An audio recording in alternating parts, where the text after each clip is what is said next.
Welcome to this video from Smash Your Exams on programming tips, which are really important for your exams. What we find is a lot of students will talk about programming and find it really hard to write code in exams, so we're here to help you. On our website, smashyourexams.com, we have more information about our tutoring services, and at the moment, we have an offer on a free personal learning checklist. All you have to do is log on to the website and you can get this for absolutely free, whether you're a teacher or whether you are a student. So, when you approach exam questions, these are the key things or Smash Your Exams rules of success. What we need you to do is to think about these rules of success to help you in the exam. So firstly, number one, read over the question. Now this sounds really obvious, but a lot of students will just go, oh, I think I know the answer to this, and will rush the answer and lose marks. So make sure you read over the question several times so you're 100% sure you know what the question wants.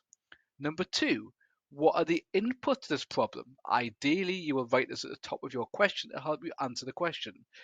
Even better, if you can then say what data type is it? Is it a float? Is it an integer? Is it a string? What kind of data type will you need? What are the outputs from the program? How many outputs can you see? What are they going to output? Does it tell you in the question what it should say? Does it tell you in the question what the format should be? Again, you're going to use a print command. I'd write print at the top and make sure I know exactly what I'm going to have to print. In your program, does it require any maths? Quite a few exam questions from OCR, which example a lot of students do, require some kind of maths. Again, if you can write the maths down at the top, it makes your life so much easier trying to answer the question because you're not thinking of too many things at once. Does the program need an if statement, a for loop, or a while? It might need a combination of those. And again, we would recommend you write them at the top of your paper and write down what the kind of gist or the kind of part of that would be. And you might need from time to time a data structure like a list or array, but those are a bit more rare. You might also have questions which require you to write a procedure or function, but that will be covered in another video. And here's a bonus tip for you.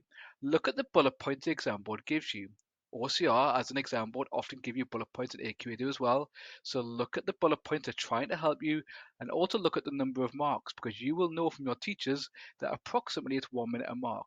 Normally pseudocode questions or programming questions like this are slightly longer because they take a bit of thought. So here is an exam question. So what we're going to do is we're going to just write on here what we wanted to do. So it's going to turn off the laser pointer and we're just going to turn on the pen. So what are the inputs? So I'm going to just write an I here and I've got one input, which is the height of the rider. Okay. Ask if they're going to ride with an adult. So there's another input there. Is there any other input? So just the height and if they're with an adult. Okay, so think and come back in a second. It's got an output, and you might write a bit more detail in your exam paper, but it's a bit hard to use a pen to write in massive detail. Output whether they're allowed on or not. It's actually two things, whether or not. Yeah, so whether they are allowed or whether they're not allowed. And again, you'll write it a bit neater than me with a pen here. Does it require any maths? Well, there's not any obvious like adding up the answer, but at some point we're going to have to do a little bit of maths, which is the number of people. So let's just put number underscore people.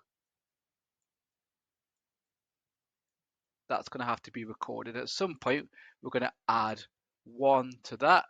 If only one person's going to need an adult with them, we might add 2 to that. So there's a bit of maths going on there. And the other maths we're going to have is this until 8 people are going to go on.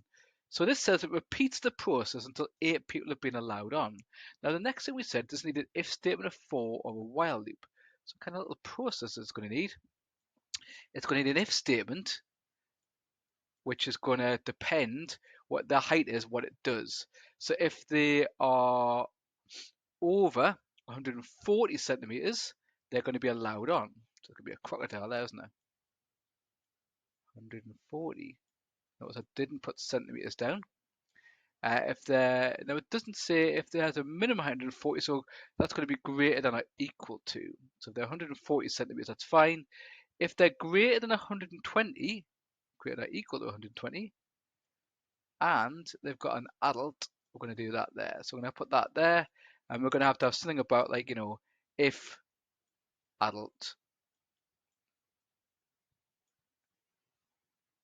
equals true. So let's just put that there. Equals, double equals. It's going to shorten it down for T for now. You'd write a bit more in your exam paper, but just give me the idea. So it doesn't need an if statement. Yes. Does it need a for loop? Now the thing is, it repeats until 10 people have been allowed on the ride, but everybody might not be allowed on the ride. So a for loop is quite useful when you want to count and you know how many you want to repeat. So the question looks like it would be a for loop, but actually it could be that 10 people come and they're all too short and they get told no. So we're going to need to have on here also a while loop. Now what this has allowed me to do is to think about the question a bit more. And it doesn't matter whether your target's a grade 8, a grade 1, a grade 9, a grade 4. It doesn't really matter. Even as kind of question, even if I know that I'm not the world's best computer scientist, if I can write some inputs, if I can put some outputs, and I can attempt a bit of maths in the process in the middle, I'm going to get a decent mark out of that question. So that's our approach to Smash Your Exams. Make sure you read the question. What are the inputs to the program? What are the outputs to the program? Does the program require any maths? Does the program need an if statement, a for loop, or a while loop? And does it need any of the data structures? And making sure that you try to write some notes down before you attempt the question to make your life a little bit easier in that exam. And what I would recommend you do is, as you've started writing your code down here, is to tick it off. So every so often look back at the question and goes, oh, I've done that. Or, oh, I've done that bit. Yeah, and go through and tick it off, because what you don't want to do is think, oh, I've done the question, but you've accidentally missed one of the bullet points and you have a couple of marks, and that could be the whole difference for you for a grade. So that's our tips on smashyourexams.com's tips for computer science and programming. If you want some tutoring, we still have availability for this year's exams in 2024. If you're watching this after September 2024, hopefully you'll be able to get some availability, get some information about that. And we also do tutoring for A-level students as well at smashyourexams.com.